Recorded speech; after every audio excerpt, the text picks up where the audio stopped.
SaWGuy podcast.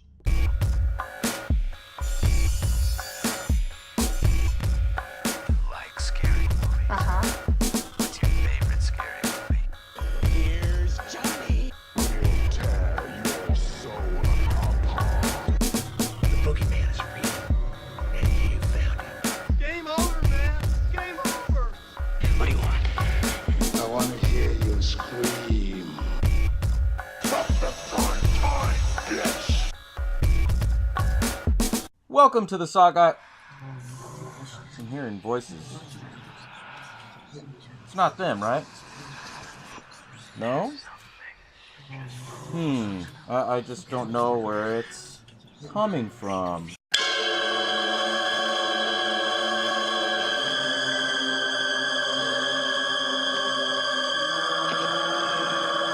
Welcome to the SaWGuy podcast. As always, y'all know I am the SaWGuy.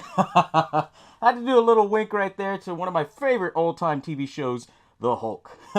And not only that, also too, I couldn't talk about this episode. This is episode 36, Dead Silence, without bringing back Possessed Billy. He's a fan favorite. I get shit all the time. Everyone's like, you have so many other masks. Why do you always wear the other one that says Ouija? Well, because that's my main one, obviously, but, you know, this is a classic. I got to bring this one out for this episode because, you know, you can't talk about Dead Silence without wearing a ventriloquist dummy-looking mask, right? But anyways, as I said, most people, well, most of us horror fans have heard of Dead Silence. The sad part is with Dead Silence is that most didn't hear about it until later on in like 2010, 2011. And the main reason is because when this film was released, it was released in March 16th of 2007. I was going to say 17, but I caught myself right there, right? But it was released the same day as 300. And everybody knows what happened when 300 came out. Everybody went to go see it. No one saw or even heard of Dead Silence. But, you know, I'm going to give it its love that it deserves, right? So, what is Dead Silence, right? It's a film done by one of my favorite horror directors and writers, James Wan and Leigh Whannell, right? So this movie came out in an odd little time because Saw 1 and 2 had already came out. They were working on releasing Saw 3, but in between Saw 2 and 3, they filmed this movie. And the best part about this film, it's done by everybody who's worked on Saw, like the original people who did it. The production designer, Charlie Closer, who does the Saw theme, Hello Zep, he worked on this film. And you had Leigh Whannell, you know, who played Adam, and who also wrote Saw with James Wan. He wrote this film with James Wan, and they produced this film, and they released it. And it was actually done by Universal Pictures, which blew me off, you know, because I was just like, what the fuck? All this time, I didn't think it was Universal Pictures, and then when I started doing this episode, I was like, holy shit, I didn't know that Universal did this. But it's pretty cool. It's a cool little wink. But anyways, the movie stars, of course, you know, from Saw 2 fame, Donnie Wahlberg, right?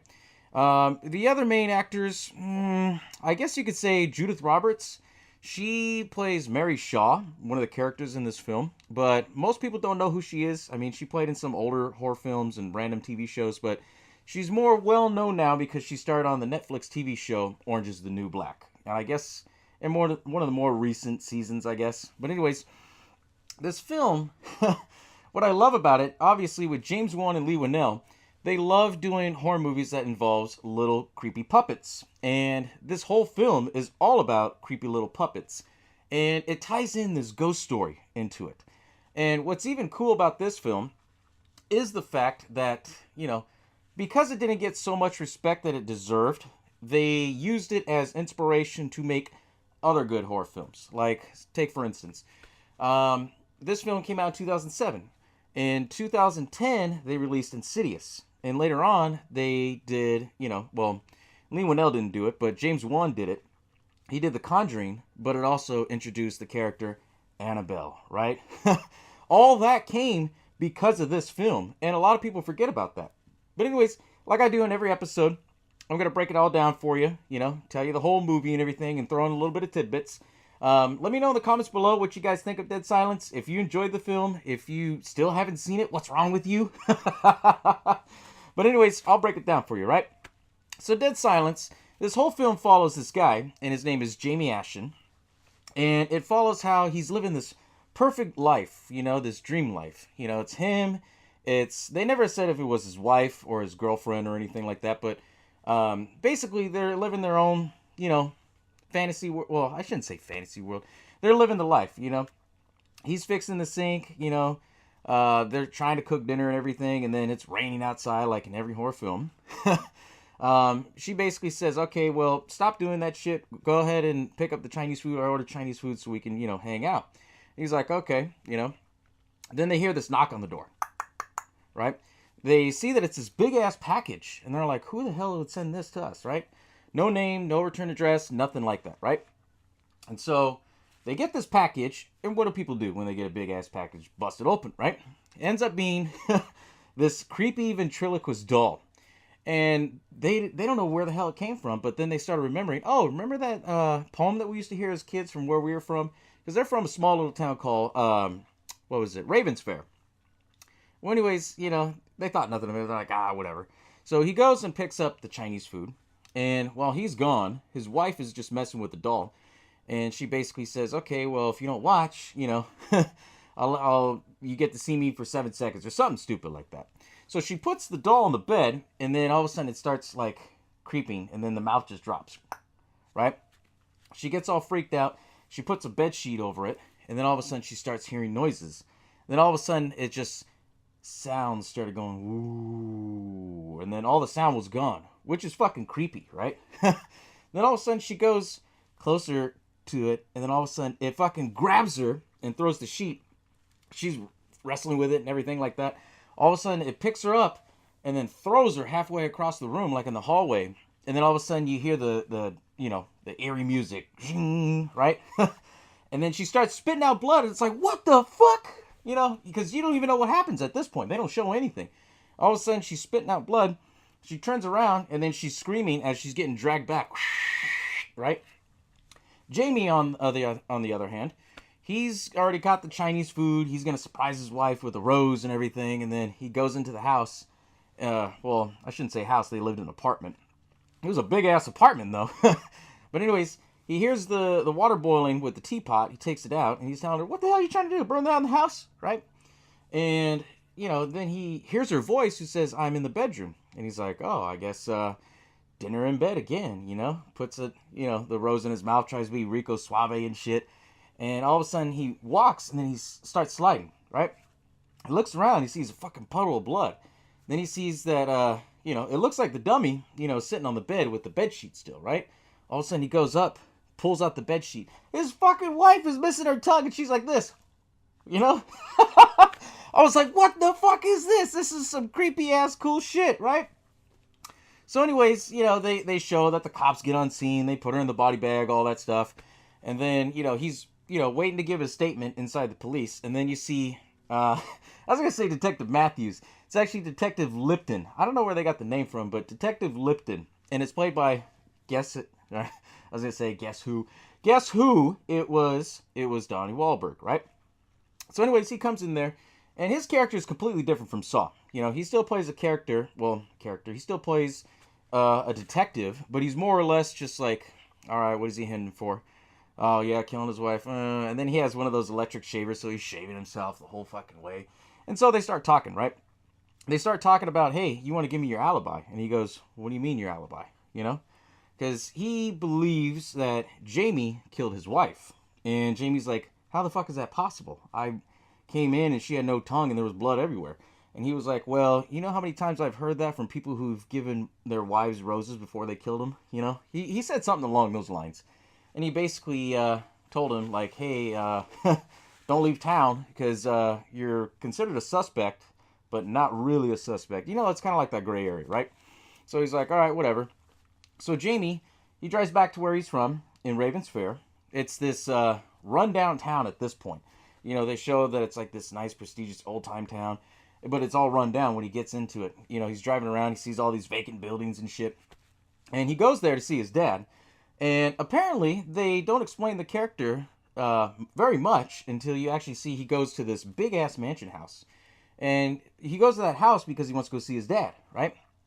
Well, his dad was actually really rich, but I don't know if they were like one of the town founders or something. They never explained that. They just showed that, it was just him and his dad. His dad had been married to like 7 different women because he was a dick.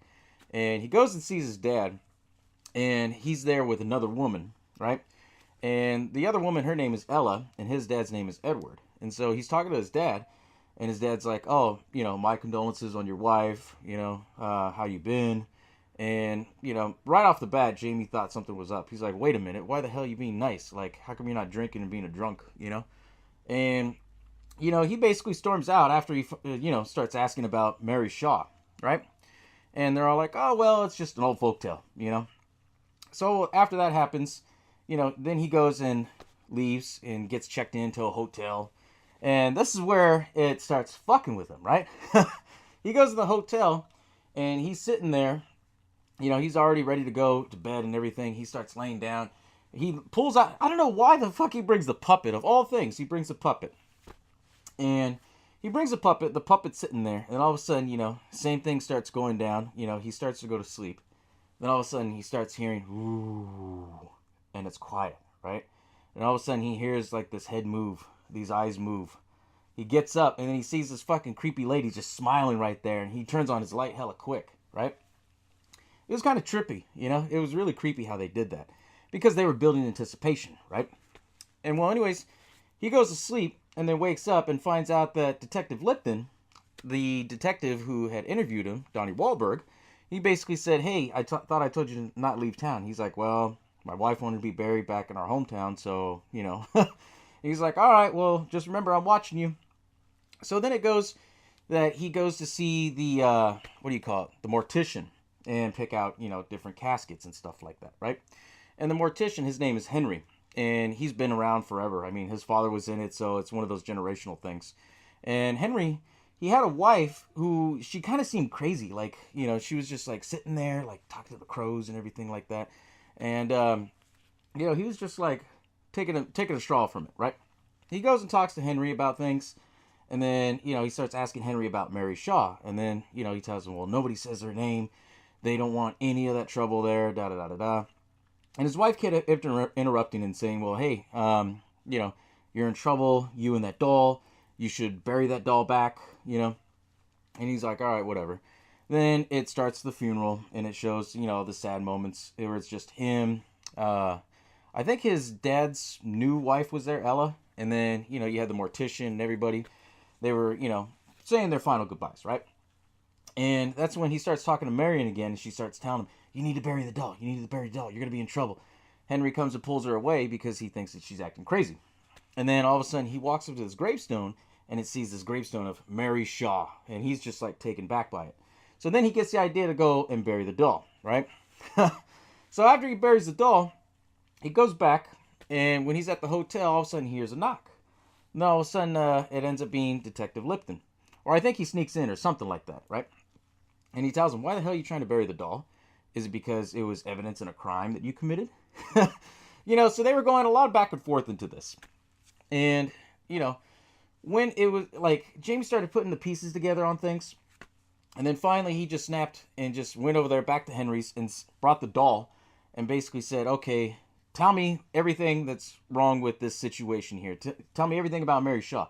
And I thought this was pretty cool because it goes into the old times about how Mary Shaw, she was a ventriloquist. She had her own, like, theatrical place. It was built on this little island with, like, a moat around it. And, Henry tells the story about what happened, right? How she was killed and everything. She basically put on a show. And when she was putting on the show with the main dummy, Billy, that ends up being... James Wan always names all of his dummies Billy. I don't know why. I guess it's a common name. I guess it fits it well, I guess. But anyways, he starts talking about the story about how she was doing a show with Billy. And how this kid, he basically came out and said, I can see your lips moving. And she got pissed, right? So she basically called out the kid while they're both talking and said, okay, who's the dummy now?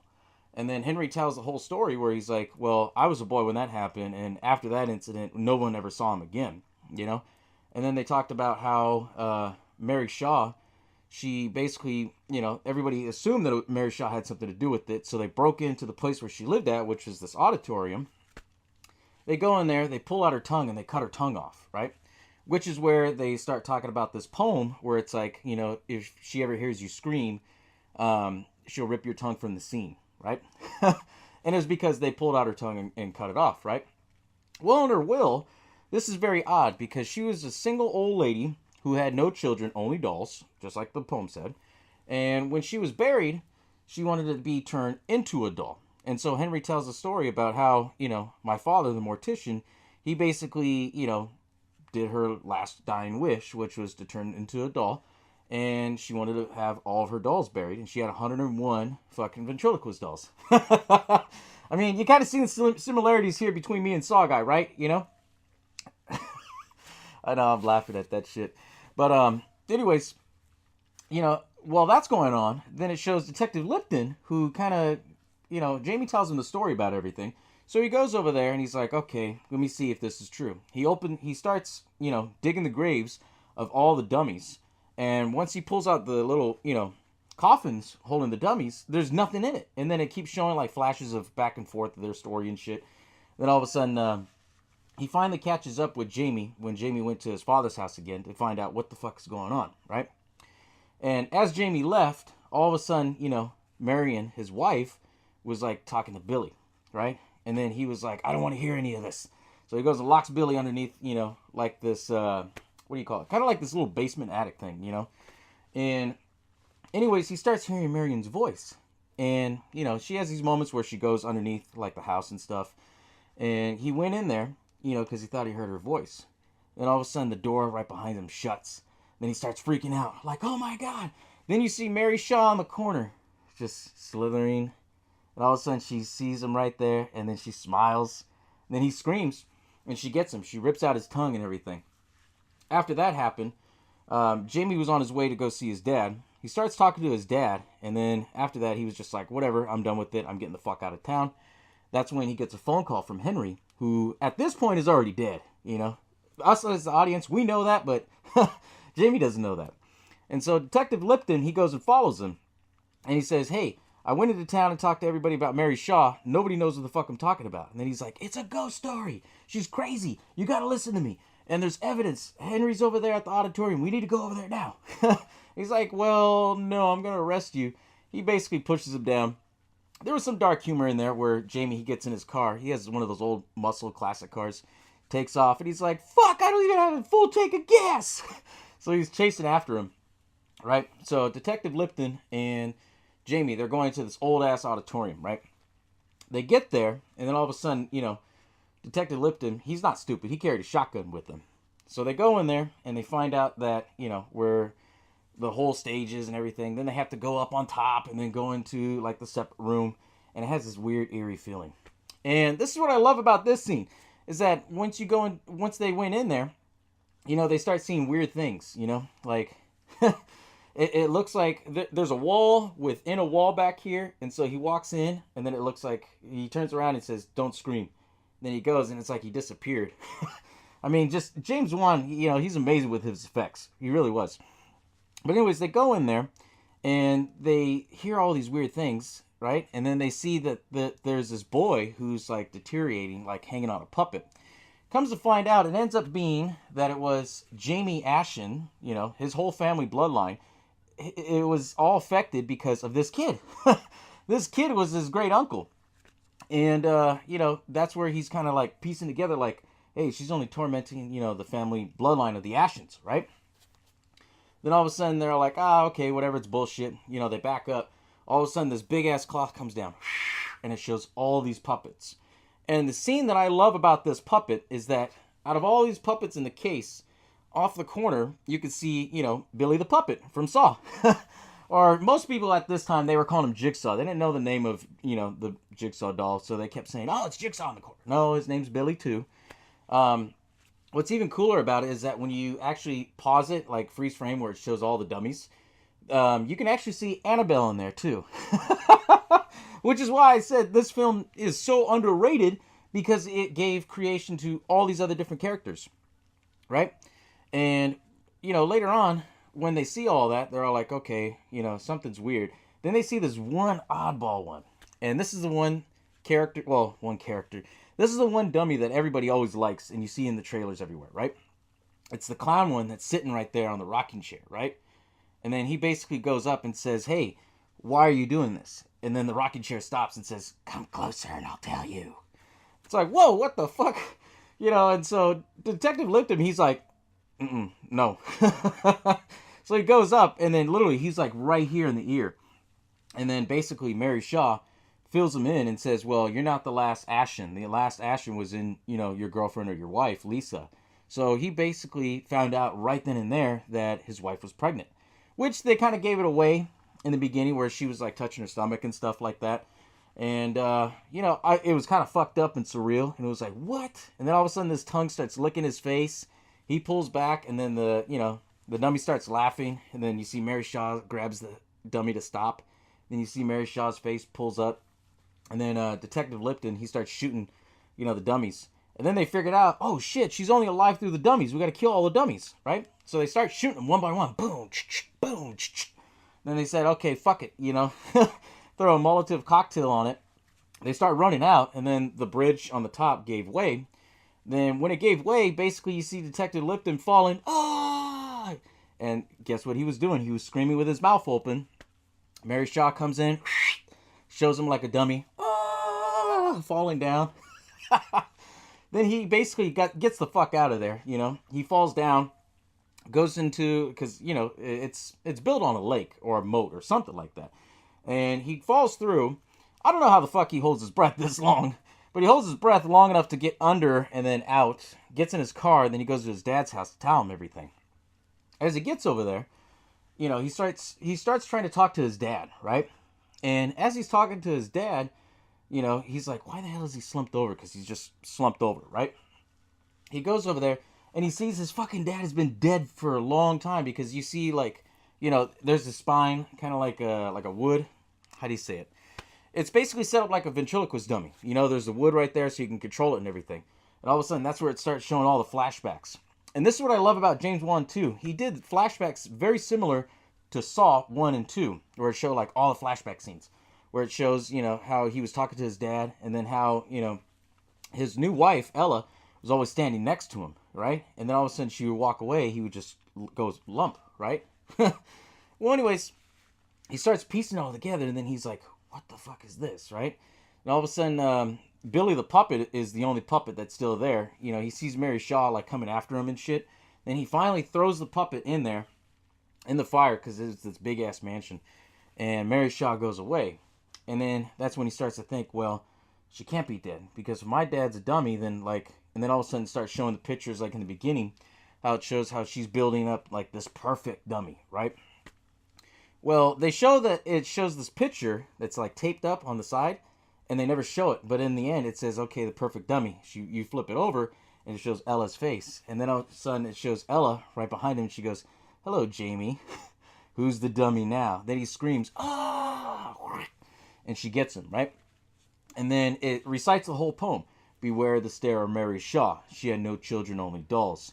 And if you see her in your dreams, be sure you never, ever scream. And then it shows... Well, they were playing that poem. They basically show, like, the portraits of everybody already dead, but as dummies, all propered up and everything. Then the film ends. And honestly, this is one of those films that I was the only person that went to go see it. Because everyone was all next door, watching 300. But when I saw this film, I said, holy shit, this is great, right? But, it's a downfall, though. It really is, because, Lee went in on James Wan. They had such a rough experience with this, with Universal. This is from their interviews, purely, right? They basically said they didn't want to go through the whole issue of, as a writer, get paid, and then they have to be on a deadline to write this, to do that, And they basically said that they'll never do that again because there was so many issues with the fact that they had to cut a lot of the scenes out. And if you see the DVD... Because I don't think they released it on Blu-ray until 2014. Because you got to remember, at the time in 2007, that's when, Blu-rays barely started to become big, And they only released it straight to DVD after the film was released because, it didn't do too well, right? But anyways, when they released it, basically is just, they came out and said it was one of the hardest films for them to do, James Wan and Lee Winnell, because of the fact that they were always on this schedule. They always had to, do things with other recording times. And it's just, they didn't think they put out the proper product that they wanted to. But the good thing that came out of it is that it inspired them to do films like Insidious, Conjuring, and they built many more franchises because of this film. They really did. And then the fact that there was the wink of Annabelle already there, and then the fact that they built, Billy as this iconic character in the film. I'm surprised Universal never did anything with the rights to it. I mean, they still obviously own the rights, but I think it was 2007 or 2008, one of those years, they did a Dead Silence Maze. But that was the last you heard of it, And a lot of people, they really didn't know what Dead Silence was until in 2010, 2011. And I say this strongly because a lot of people that I know and that I'm friends with, they don't watch as much horror films as I do, obviously. And so when they're telling me, hey, have you heard of this film Dead Silence? I'm like, yeah, this is some good shit. Where are you seeing that? They're like, oh, Netflix. Because this is back in 2010 when Netflix, they barely started doing the streaming thing and they started putting it on TVs and Xboxes and PlayStations and all that. So everyone started watching it and tuning in, and it became this, underrated cult icon classic. And I love the film. I loved it when it first came out. I loved it even now. But it's funny that a lot of people forget about it because it was one of those films that just, it stood out. It was so many good winks to it. Not only that, it was James Wan and Lee Winnell. It was their first film away from Saw. So most people would think, okay, you built Saw and that's it. But they think that, when you get away from a franchise, can you build another franchise, right? They tried to do that with Dead Silence, but, obviously it didn't do too well. They had it planned that they were going to do a sequel, but they never did the sequel because, obviously the money wasn't right. And what blows me away is the fact that, this movie had a budget of $20 million. So they had a lot of, thought input into making this a good film. The only thing is just they released it at a wrong time. They really did. I think if they would have released this closer towards Halloween, it'd compete with Saw, then they didn't want to do that. I think if they would have released it probably I don't know, maybe in the summer, it would have done a lot better. It really would have. Because, no one expected 300 to be this big hit that it was at the time, And that was, don't get me wrong, 300 was a good film, okay, but it killed anything, of the Dead Silence franchise. It really did. But now, in 2018, there's rumors swirling around saying that they want to do a sequel, they want to do a reboot. I hope they don't do a reboot because you don't need to do a reboot. I think, if they carry on from the sequel from Mary Shaw, I mean, you have a good iconic character right there that you could build off of, but who knows? We'll see what happens with that, right? But I thought it was pretty cool that James Wan and Lee Winnell, they put a lot of winks into everything, The main wink, obviously, was you see, Billy from Jigsaw. Now, it's obviously Annabelle. At the time, most people didn't know what Annabelle was until 2013, 3 years later. No, 7, 8, 9, about 6 years later. Trying to do math in my head, that was a wink right there to Annabelle. That was the next character that they wanted to do. And, the clown doll one that they did, where Mary Shaw tells him that his wife was pregnant, was actually a wink to Poltergeist, which I thought was interesting, So it's not like they don't know horror films. They know how to do it. And then the fact that they made it even spookier. But, I would love for them to... It would have been great if they did a sequel because there's just so many unanswered questions. But this film reminds me of kind of like the original Halloween. It really does because it's mysterious. How do you know that Mary Shaw was crazy? Or how do you know that she was a witch? How do you know that she was spiritual and she can control all these dolls and stuff like that? They didn't explain any of that. I was like, man, I need to know this shit. Right? I mean, let me know in the comments below. I mean, were you asking yourself that? Because I was when I was watching the film. I was just like, holy shit. There's so many unanswered questions that we'll probably never even know unless they either reboot it or do a sequel. But we'll see. But anyways, like I said, this film, it's so underrated, and it's barely getting the attention now. Here it's 11 years later, but it's finally getting the good due attention because it inspired James Wan and Lee Winnell to go and make other horror franchises. Obviously, James Wan and Lee Winnell, they didn't work together when they did Conjuring, but they worked together to do Insidious. And, you know, I see the clown that they did. I like kind of inspiration a little bit towards Insidious because of the red hair and everything. A little bit of Saw because it had the swirl on the forehead. But also, too, the biggest wink that I got out of it when I was watching it was like, what the fuck? That's Annabelle right there. I'm watching this on the DVD. You know, I'm not watching Blu-ray where it's like crisp and clear and everything. But I thought it was pretty interesting how they did that, you know? And the whole story of how they put so much effort and time into this. And then the fact that Universal, I would love to see Universal do something with it. Because, you know, yeah, they did probably 1 or 2 horror mazes for it for Halloween Horror Nights. But bring it back, man. I mean, that... You got a spooky ghost story that has creepy dolls. I mean, you got best of both worlds into one, right? But hope you all enjoyed this episode of Dead Silence. I hope I don't continue the trend of keep doing like a James Wan film all the time because I want to save some good ones, you know, because James Wan, he's done a lot of good films that I like. But, you know, hope you enjoyed this episode. And as always, you know, I'll catch y'all next time. Bow down to the cave.